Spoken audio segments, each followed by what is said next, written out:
Okay, guys, we are back with Doc and the Boxer, episode 51. I'm Andrew Singh Kooner, and this is Doc Green. Doc Green. Doc. And we are Doc and the Boxer. Yeah, man. So, Doc, there was this weekend that passed, there was no fights on Saturday. Well, I think there was a DAZN, I'm not sure, but there was no major fight on Saturday. But the fight was on Friday, which was good because it gave me a Saturday free. Yeah, that's right. So the Friday night fight, it was a great fight card, eh, Doc? I thought it was excellent. Yeah. Great. It was a great fight card on DAZN. And it was at the Bank of California Stadium in Los Angeles. DAZN promoted by Golden Boy Promotions, Oscar De La Hoya. And we'll start with the first fight of the night there. Not the first fight of the night, the main event of that. Yeah. We'll go from the top to the bottom. Yep. And we're talking about the WBO super middleweight champion Gilberto Zurdo Ramirez. Now is 42-0 with 28 KOs, as he scored a fourth round knockout victory over Sullivan Barrera, Cuban veteran. 22 wins, now falls to 22 wins, 4 losses, 14 KOs. So we'll just jump right into this, Doc. Just quickly, we're happy to see Ramirez back in the ring. We haven't seen him in a while, and his third fight at light heavyweight division. Is he not a threat? I know you've always liked him. Yeah, so I started watching him when he was super middleweight, 168 pounder, and I was very impressed with the very first fight I saw him in, because he's a big, long guy, long reach, long legs, but he's a combination puncher. He's got some power, he's got some speed, he's got head movement. I think stance. Sorry? The southpaw style, right? Yeah, and so I think he fit really well into light heavyweight, which is great. He's not undersized or underpowered. Yeah. And what can you say? He went to the body. He went to the body. Your favorite thing.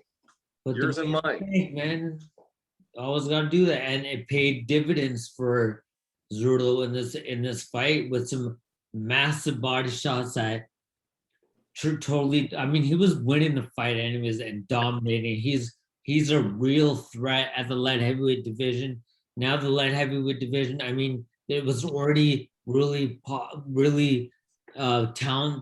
talented full with like Brother BF and Bivol, and now you got another player, a serious player in this division, Gilberto Ramirez.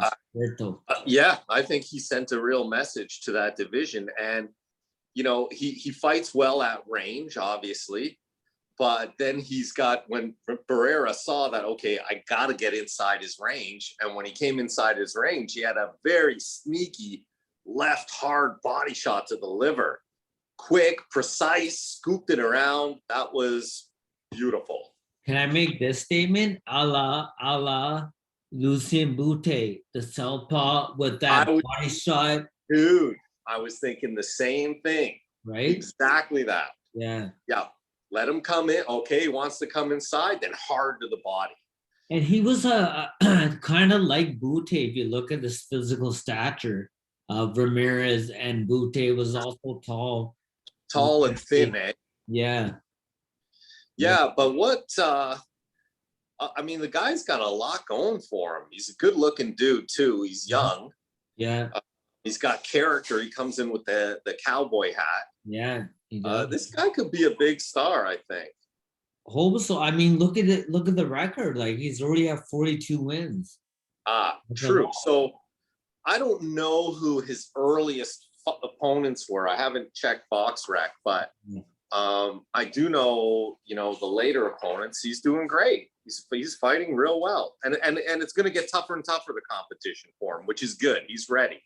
That's the thing, and like if we're talking about getting the 50-0 record or 51, or if you want to call that his last fight, no 15-0, sorry. the McGregor and Mayweather fight. That is a real boxing match, anyways. But he's got a long way to go to get to that record. Because every Yes. fight from here on, and I'm not saying Barrera was not. He was at one point. He's older. It's going to be very difficult at this Yes. stage. Yeah, I mean he's gonna come up against real beasts in the light heavyweight division going forward, especially these Russian dudes. I would love to see if Benavidez goes up there too. Can you imagine the fireworks and imagine if Benavidez and Ramirez fight? That would be incredible. That would be incredible. I think Benavidez wants to first get his title back at 168 and a few defenses, and then he'll probably move up. I think he's already said that he wants Bivol at 175. Yeah, he wants to take care of Bivol. Wow, careful what you ask for. No, Bivol's, I think Ramirez said that. He wants Bivol? Yeah. That's a great fight. This is what he says. He goes, he wants to face Bivol. He's like, no, he was saying he either wants to fight Bivol or Beterbiev or one of those two. I love it. Beterbiev is gonna fight Joe Smith, and that's gonna be coming up.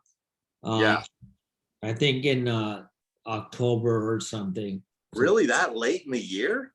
September, October. Wow, I wonder why so late. Yeah.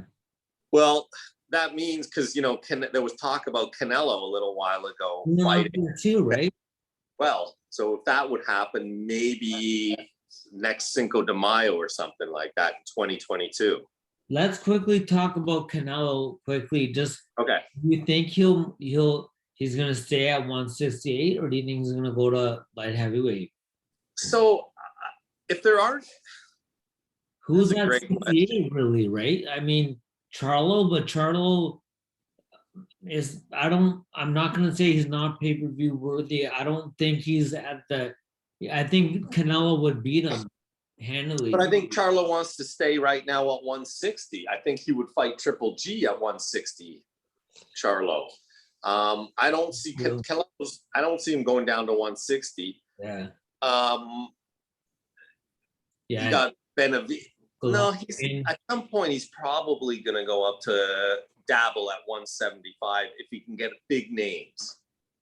I think, and he will too. And belts. Yeah, I think everyone wants to fight Canelo because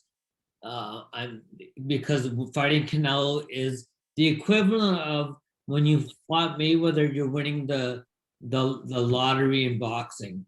Yeah, everyone always clamored for the fight with Mayweather, and like Amir Khan, he talked himself out of that fight. He could have had that fight, but he talked himself out of it.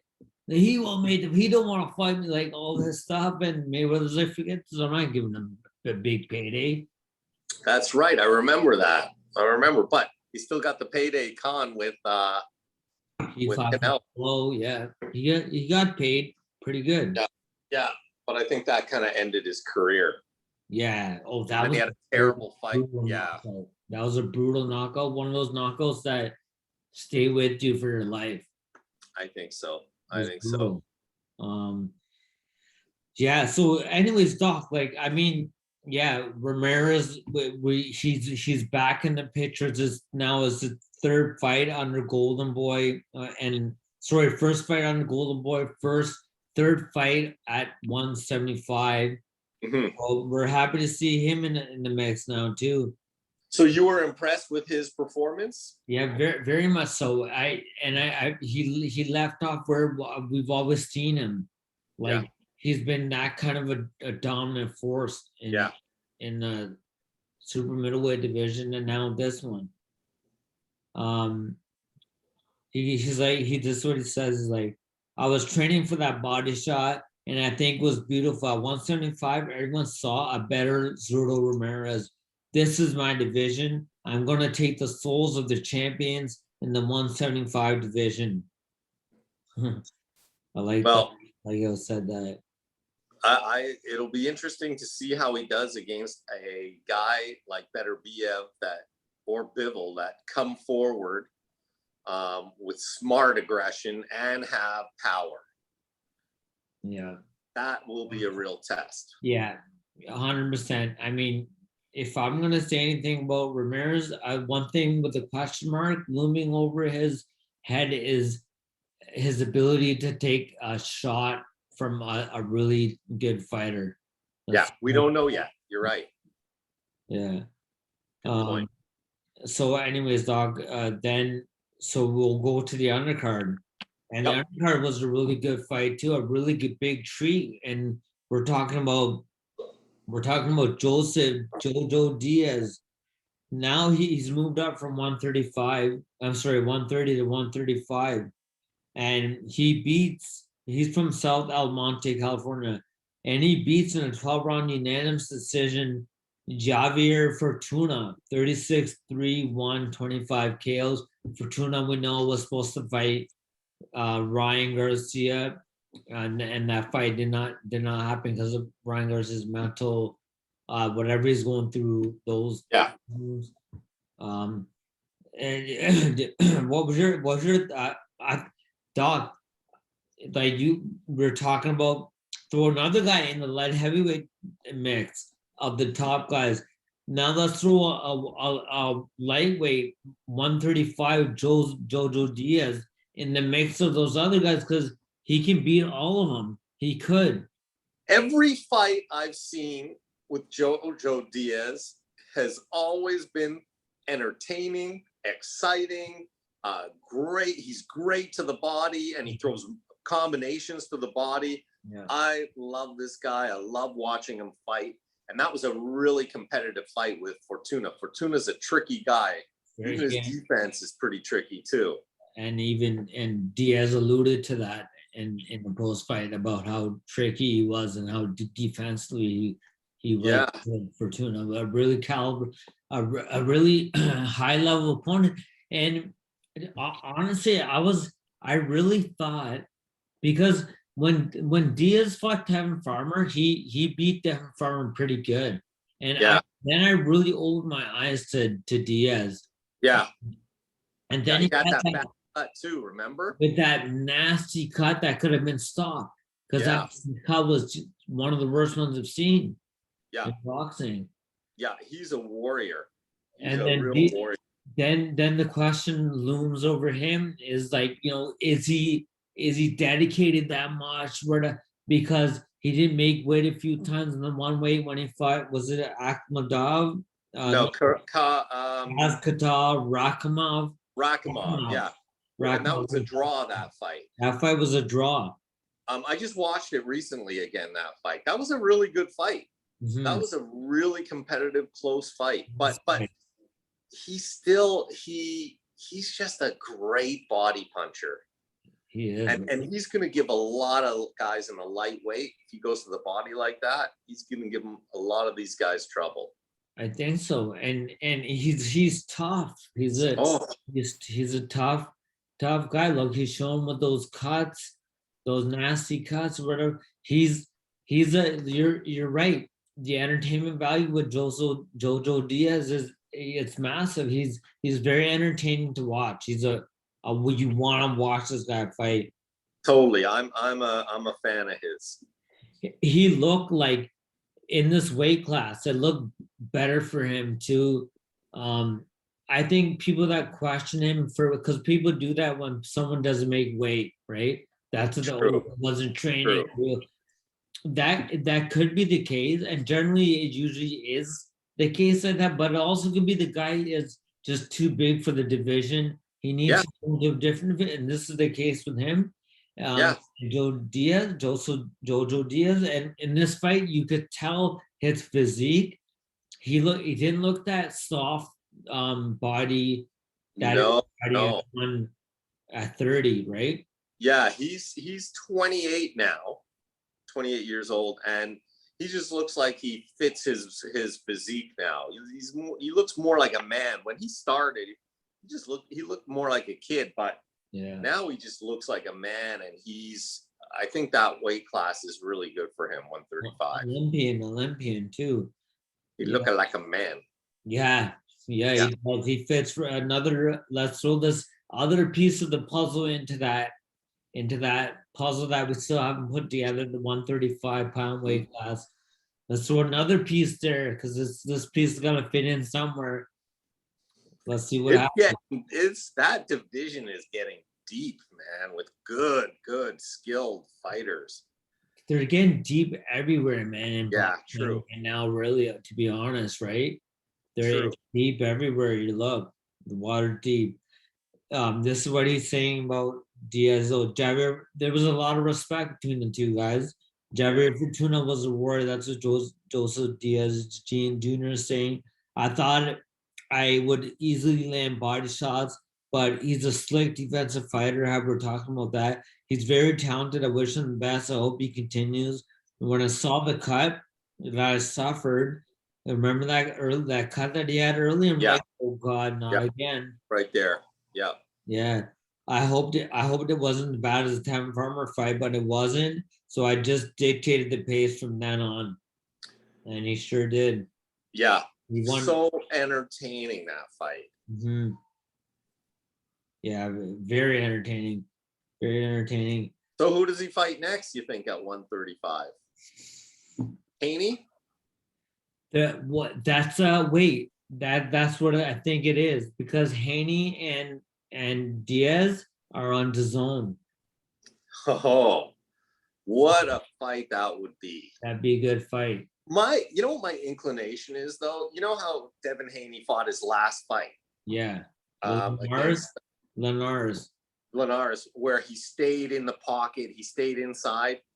I got a feeling against a guy like Diaz, he'll go back to his old ways where he's moving around the ring a lot. And you know what? Like, he's gonna have to, because Diaz is gonna be stronger, and Diaz is still gonna be coming after him. And I envision that fight, like Diaz getting to Haney and stopping him, getting to his body. Because I mean, Haney's got great head movement, but what do you do against a guy that's got great head movement? Go to the body. Hit that body. That body don't move. The head moves, the body don't move. That's right there. Right? But I think that would be a great fight. Yeah, for sure it would. That'd be awesome. Yeah, I mean, all the top guys at 135. There's so many great fights. There's so much talent, man. There's so much talent everywhere. I mean, we're in a good place right now for boxing fans. There's a lot of fights coming up. Yeah, and I heard along those lines, I watched a good little short interview with Bernard Hopkins, and that's exactly what he was saying. He was saying there's all these amazing guys coming up that are talented, that have technique, and they're changing the look of boxing, and I think I agree with that as well. Doc, okay, so I was talking with somebody else about this, but just even in sports in general, not just particularly boxing, but at boxing too. So older players like that were, stars in the sport, whatever, they always say their era is better than this era, and then whatever. My feeling, and I just want to hear what you think. I feel the boxers are better now, only because of I know it's not the old school training, but I think it's smarter and more. The training's smarter. There's more studying. There's more knowledge on what's good and what you can touch on that, because you could. Yeah, the science of nutrition has totally expanded and evolved, and especially the science of nutrition with athletics is really, even in the last 10, 15 years, has grown and evolved. And so I think that with the training techniques, combined with these guys that are just gifted, but they're learning so many aspects of the game. Maybe they learned, maybe that was taught in the old school in the 80s and 90s. I'm not sure, but I definitely see a difference in the fighting, in the boxing, in the ring, especially with the chess match that's happening. I think there is a change. Yeah. Yeah. For the better too. For the better. Yeah, I agree. Like, we're not seeing as many all-out brawls. Yeah. I mean, I know what you're saying. It wasn't like that's what it was always back then and stuff, but I mean, like what I was alluding to, like the training methods and then, you know, maybe not sparring 5 days a week. Now we're sparring 3 days a week, and Yeah. things like that are leading to longevity and just like stronger throughout the time in the sport. Well, look at the guys, the ages of some of these guys that are still at the top of their game, and they're in their early to mid 30s. That's a good point. 20 years ago, Yeah. you know, that was considered old already. Mm-hmm. So that has a lot to do with the science of training and all that stuff. And again, like you said, the sparring, the way they're going about sparring now. Yeah. I think it's really smart. Bigger, some of the running are not even just 16, 18-ounce gloves, bigger gloves, like things like that. Yeah. Things make a difference. Yep. And then Doc, so the so that was the main, that was the co-main event of that really amazing card. And great then card. Another great fight on that one, and I'm sure you saw it because I was so impressed with this fight. When I'm talking about William Zepeda. Oh man, he now improves to 23-0, 21 knockouts with a TKO in the 6th round over Hector Tanajara Jr., who falls to 19-1, 5 KOs. And Hector Tanajara is Robert Garcia trained and was heralded to be, he's coming from that camp with these guys, Virgil Ortiz, sparring with Virgil Ortiz, sparring with Earl Spence, Pacquiao, like things like that. He was, but did Zepeda have a totally different mindset in this fight? And he just took the fight to him right from the beginning. Never got tired either. I mean, he kept throwing punches. You know, Tanajara is a technical, good fighter at distance, and he was doing some good things in the 1st and 2nd round. Yeah. But Zepeda's pace was relentless, and I mean that starts to wear a guy down. And I don't think Tanajara has that one punch knockout power. So he got partial respect, but I don't think he got full respect from Zepeda. Exactly. Yeah. I'm very excited for this kid Zepeda. Like I didn't know anything about this guy. Neither did I. And that's why it was such a treat to see it. I'm like, wow, this fight is sick. Zepeda is a monster. And he throws a lot of variation in his combinations too. He goes to the body, upstairs, downstairs. And you're right, he does. He's throwing everywhere, he's hitting you everywhere, and a lot to the body.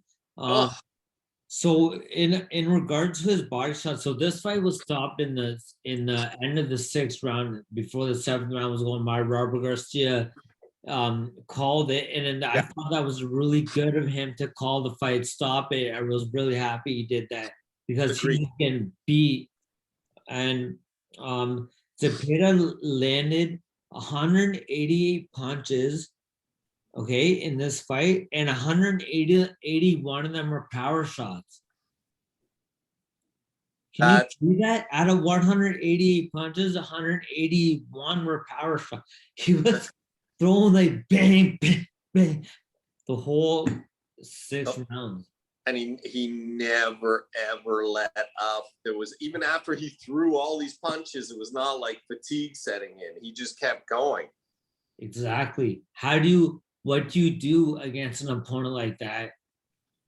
And well, first of all, you got to be in however good shape Zepeda is in. Yeah. You got to be in twice the shape conditioning that he's in. Working hard, a lot harder. And you got to be a power puncher to beat this guy. You got to get his respect in the 1st round. I think that's the only way to slow him down and get him thinking. Yeah, exactly. Unless you're like a Pernell Whitaker who didn't have huge power, but he had the great defensive ability.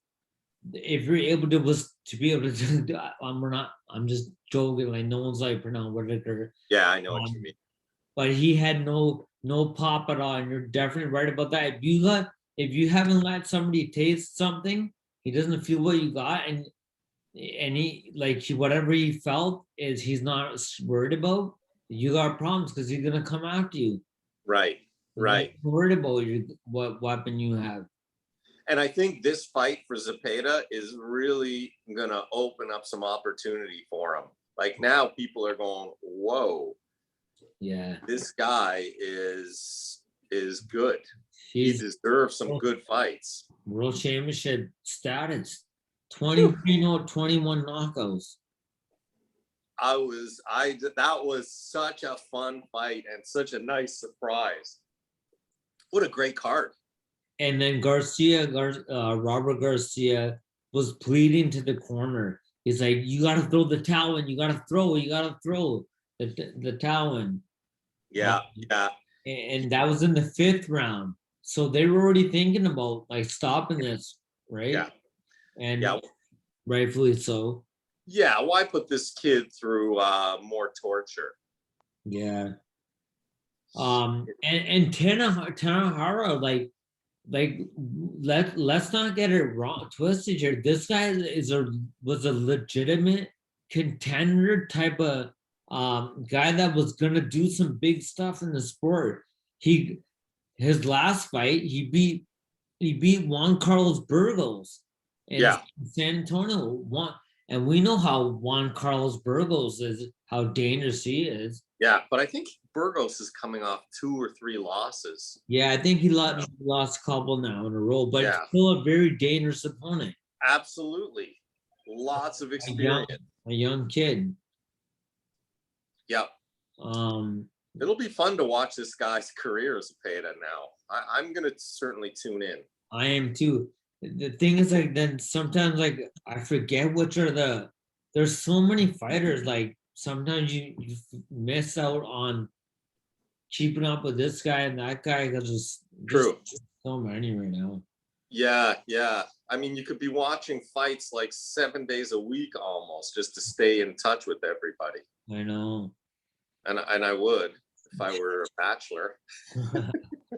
I do. I get it done. And where there's a will, there's a way. No, I'm just joking. I always find a way. Well, then, Doc. So we heard the news about Tyson Fury and Deontay Wilder, the trilogy fight in August. Sorry, it was in July. Is now postponed due to coronavirus, and I heard that it was Fury that was one of the ones that had it in the camp too.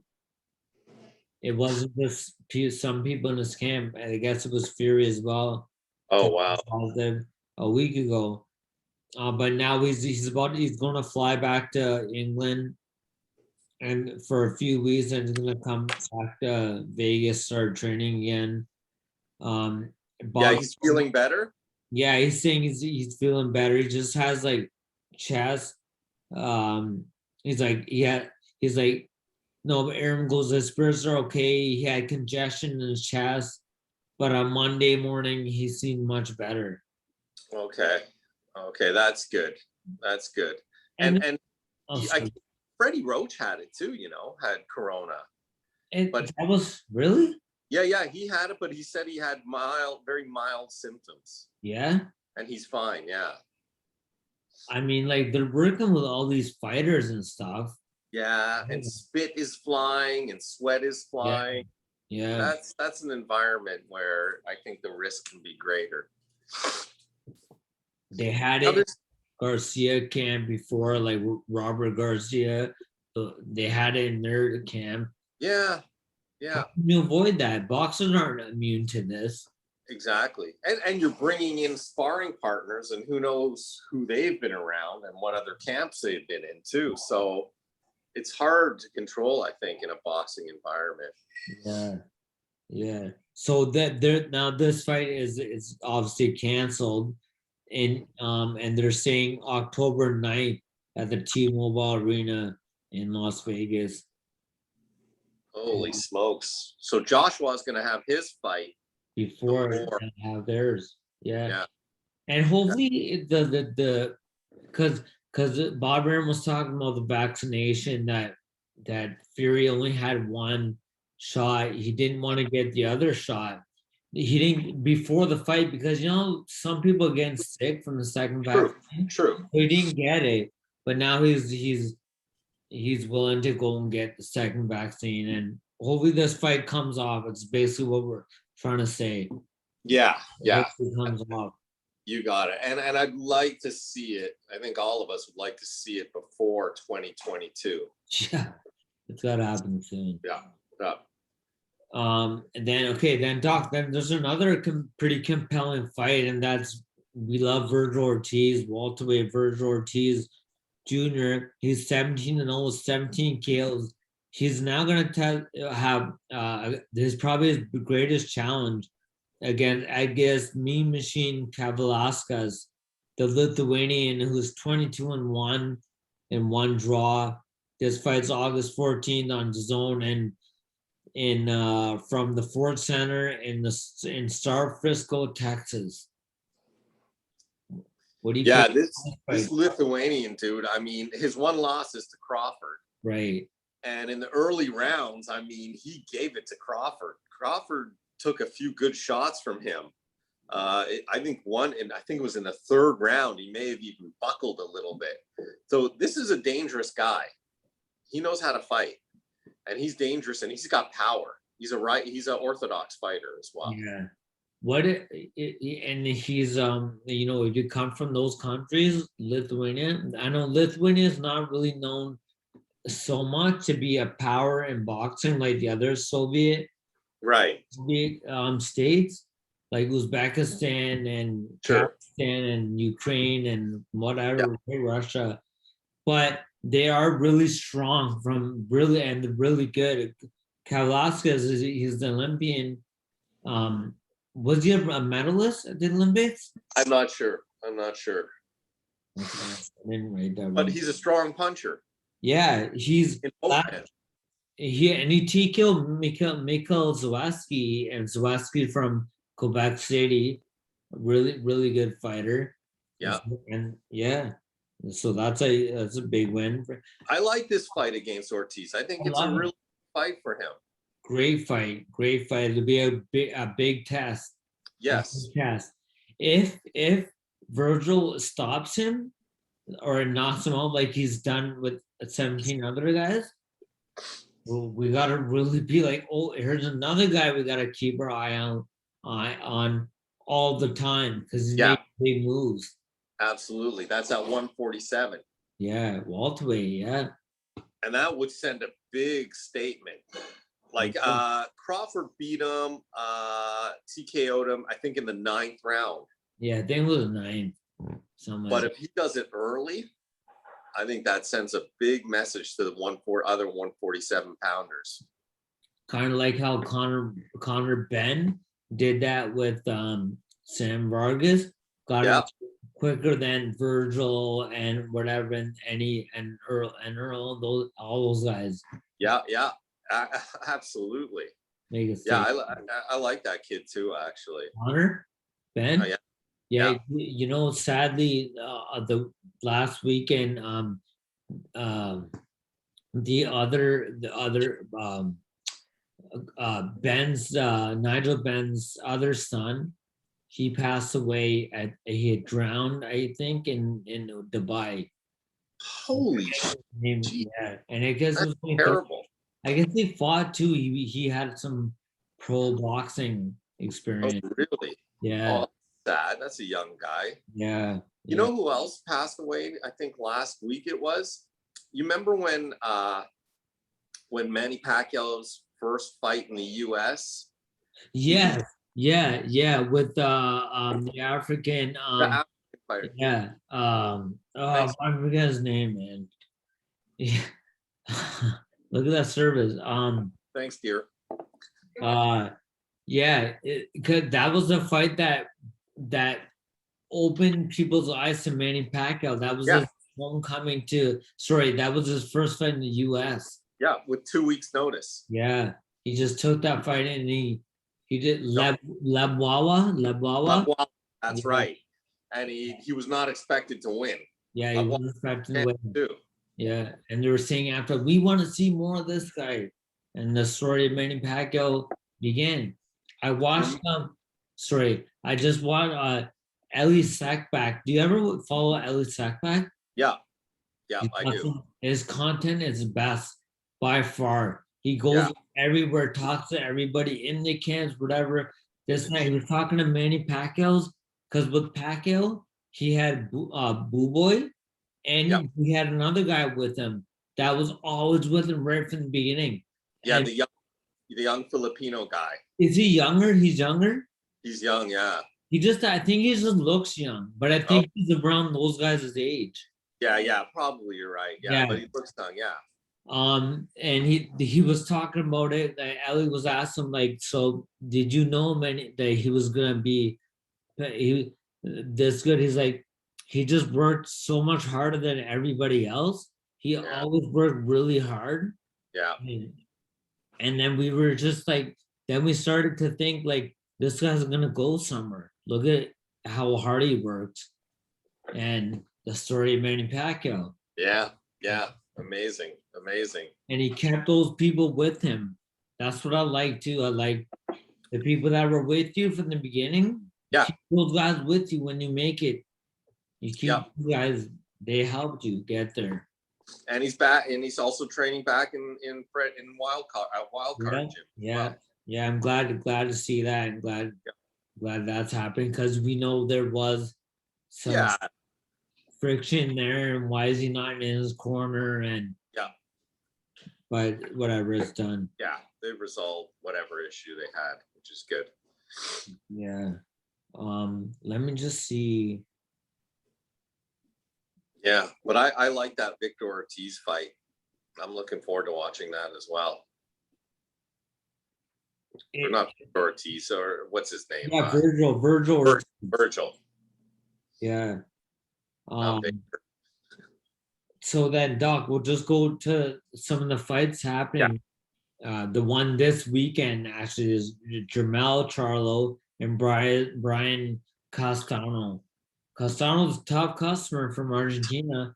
Tough guy, man. All the Argentinian fighters have been tough. Yeah.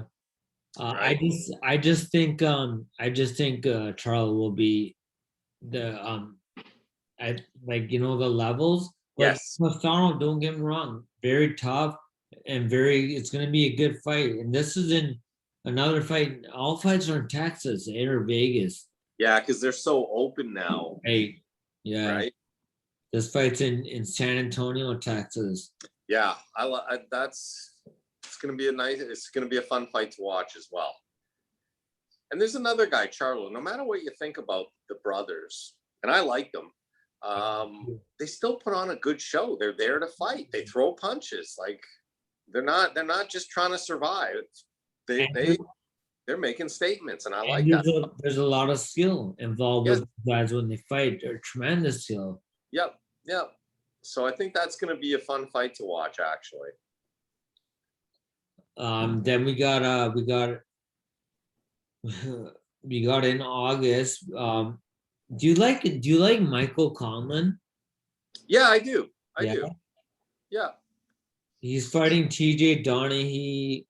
This fight's in Belfast, United Kingdom. And this is on ESPN Plus. Wow. I think Conlan still has to prove himself as a pro.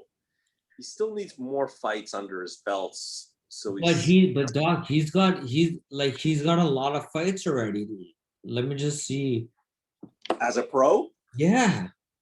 He's maybe because I just haven't seen too many of his fights. Yeah, he's undefeated. Conlan. Oh, he's 15-0.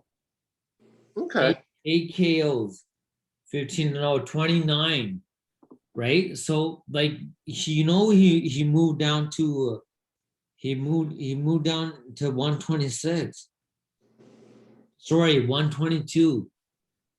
He's not a big guy. Like his frame is not big at all. He's tall, but I think he's really having a hard time making this weight for sure.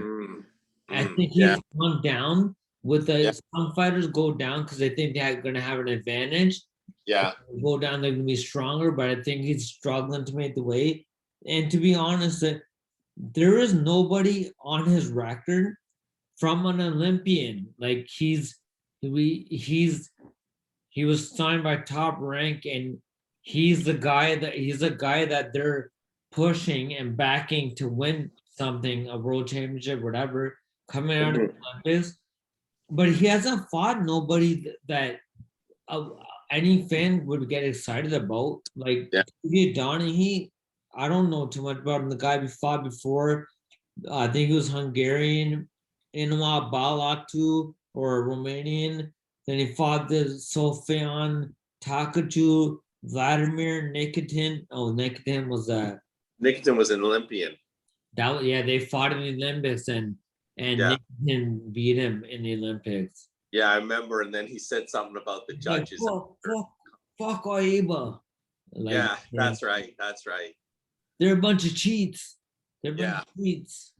He's just giving the finger. I remember that. He wasn't that far off, was he? I mean, that's the story of amateur boxing. Yeah. This is a regular occurrence. I've even seen it at the level of local club fights that I've been to, like that Horace Hunter has sponsored and held. Yeah. Even some of the judging there has been just like, oh man. Dog, but that's amateur. You were at Eddie's fight? You were there, right? Look at that. I thought he won the fight. He won the fight. I mean, he wasn't ripped off massively, but it was clear that he won. No, I think he was ripped off. He should have won that fight.